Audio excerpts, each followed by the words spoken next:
Sempat dihancurkan tahun lalu, pasukan elit Rusia kini muncul lagi di Ukraina hingga 6 kali lipat. Rusia dikabarkan telah membentuk kembali pasukan elit yang bertempur di Ukraina hingga 6 kali lipat. Informasi tersebut disampaikan Wakil Kepala Badan Intelijen Ukraina. Menurutnya, pertempuran sengit selama 18 bulan telah melemahkan unit-unit terdepan Rusia. Salah satunya Brigade ke-155 Armada Pasifik yang hancur pada musim panas tahun lalu. Namun Skibitsky mengatakan, unit tersebut kini kembali muncul dalam 6 formasi. Mereka bukan hanya beranggotakan marinir, namun juga personil militer dari angkatan lain. Saat ini brigade ini atau Armada Pasifik bertempur dalam 6 komposisinya, kata Skibitsky dikutip dari Newsweek Senin 11 September. Meski begitu, pasukan Angkatan Laut telah menjadi salah satu sumber daya medan perang paling ampuh. Seperti halnya pasukan lintas udara, marinir lebih terlatih dibandingkan unit reguler Rusia. Brigade ke-155 Armada Pasifik termasuk di antara mereka yang berusaha merebut Kiev pada awal perang. Mereka beraksi di sejumlah titik panas termasuk Pavivka dan Vuhledar. Pasukan ke-155 juga dilaporkan hadir di pinggiran kota Kiev, Irpin, dan Bucha. Wilayah tersebut dikenal sebagai lokasi kekejaman perang oleh unit-unit Rusia.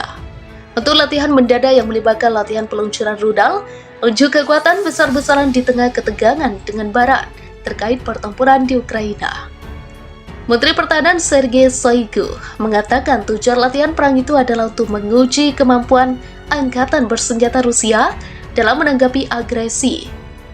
Militer Rusia telah memusatkan sebagian besar pasukannya di garis depan di Ukraina, tetapi juga terus melakukan latihan rutin di berbagai penjuru Rusia untuk melatih pasukannya dan untuk menunjukkan kesiapan mereka. Juru bicara Kremlin, Dmitry Peskov, menggambarkan latihan perang itu sebagai bagian dari pelatihan reguler yang dimaksudkan untuk mempertahankan tingkat kesiapan angkatan bersenjata yang diperlukan.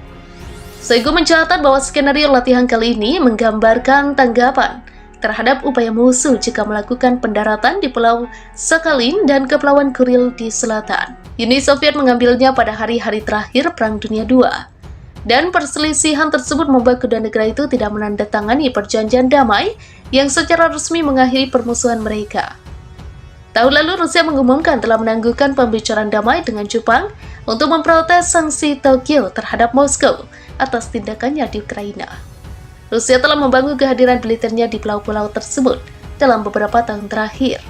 Kementerian Pertahanan Rusia mengatakan Shoigu dan Lee akan membahas prospek kerjasama pertahanan bilateral dan masalah akut keamanan global dan regional.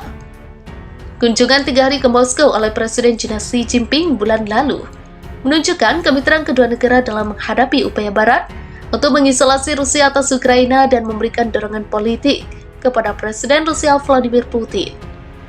Baik Moskow maupun Beijing menuduh Washington berusaha mengisolasi mereka dan menahan perkembangan mereka saat mereka menantang AS untuk kepemimpinan regional dan global. Putin dan Xi mengatakan mereka akan meningkatkan kontak antara militer mereka dan melakukan lebih banyak patroli dan latihan laut dan udara bersama. Tetapi tidak ada petunjuk bahwa China akan membantu Rusia dengan senjata, seperti yang ditakuti AS dan sekutu-sekutu Barat lainnya. Latihan tempur yang akan melibatkan manuver peluncuran rudal tersebut digelar di tengah ketegangan dengan Barat atas perang Moskow di Ukraina. Menteri Pertahanan Sergei Shoigu mengatakan tujuan latihan perang ini adalah untuk menguji kemampuan angkatan bersenjata Rusia dalam menanggapi agresi. Militer Rusia telah memusatkan sebagian besar pasukannya di garis depan di Ukraina, tetapi juga terus melakukan latihan rutin di seluruh Rusia untuk melatih pasukannya dan menunjukkan kesiapan mereka.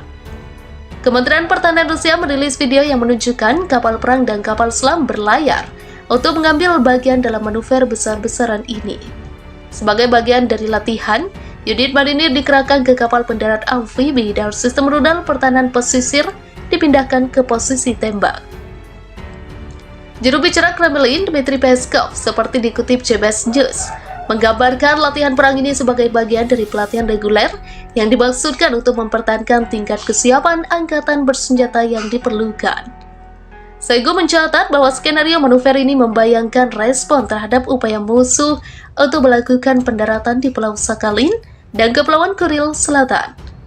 Pada bulan Februari, Moskow mengatakan kapal perusa anti kapal selam Rusia mengejar kapal selam AS di dekat Kepulauan Kuril. Jepang menegaskan hak teritorial atas Kepulauan Kuril yang disebutnya wilayah utara. Uni Soviet merebutnya pada hari-hari terakhir Perang Dunia II, dan perselisihan tersebut membuat negara-negara itu tidak menandatangani perjanjian damai yang secara resmi mengakhiri permusuhan mereka.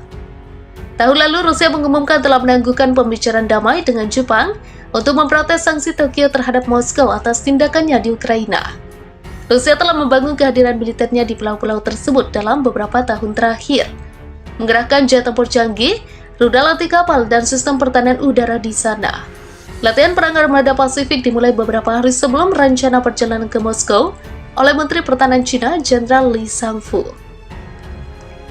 Kementerian Pertahanan Rusia mengatakan Shoigu dan Li akan membahas prospek kerjasama pertahanan bilateral dan masalah keamanan global dan regional.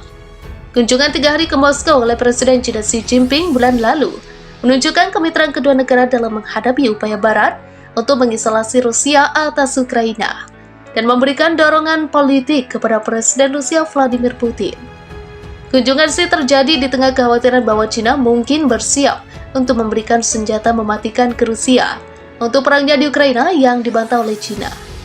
Itu juga terjadi beberapa hari setelah Putin dituduh melakukan kejahatan perang oleh jaksa di Pengadilan Kriminal Internasional. Tuduhan itu antara lain merujuk pemindahan paksa anak-anak Ukraina ke wilayah Rusia.